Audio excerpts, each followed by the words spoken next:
বিক্ষোভ দানা বাঁধছে পাকিস্তানের সেনাবাহিনীর বিরুদ্ধে বেলুচিস্তান তরুণ নেতাদের গুম করার অভিযোগ উঠেছে। পাকিস্তান সেনাবাহিনী এই অভিযোগ অস্বীকার করেছে, তবে মানবাধিকার সংস্থা ও গুম হওয়া ব্যক্তিদের পরিবারের পক্ষ থেকে দ্রুত তাদের মুক্তির দাবি করা হয়েছে।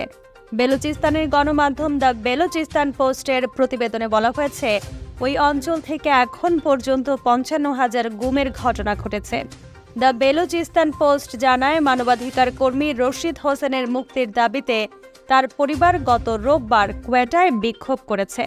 ২০১৮ সালে গুম হওয়া মানবাধিকার কর্মী রশিদের মুক্তির দাবি জানান তারা। এই বিক্ষোভে যোগ দেন নানা শ্রেণী পেশার মানুষ। তার মধ্যে গুম হওয়া অন্য পরিবারের সদস্য ও রাজনৈতিক নেতারাও ছিলেন।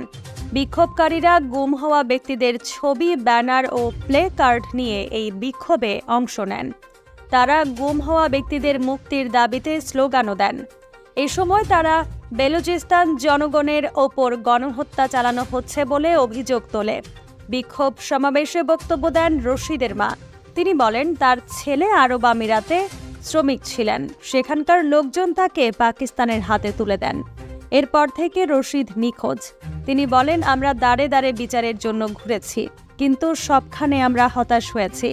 এদিকে পাকিস্তানি বিভিন্ন গণমাধ্যমের খবরে বলা হচ্ছে, গত ১০ জুন গুম নিয়ে বিক্ষোভে অংশ নেওয়ায় পাঞ্জাব বিশ্ববিদ্যালয়ে বিভিন্ন শিক্ষার্থীকে বহিষ্কার করা হচ্ছে। এই ঘটনায় শিক্ষার্থীরা ক্ষোভ প্রকাশ করেছেন। গত বৃহস্পতিবার বেলুচিস্তান স্টুডেন্টস অ্যালায়েন্সে বড় ধরনের বিক্ষোভ করেছে।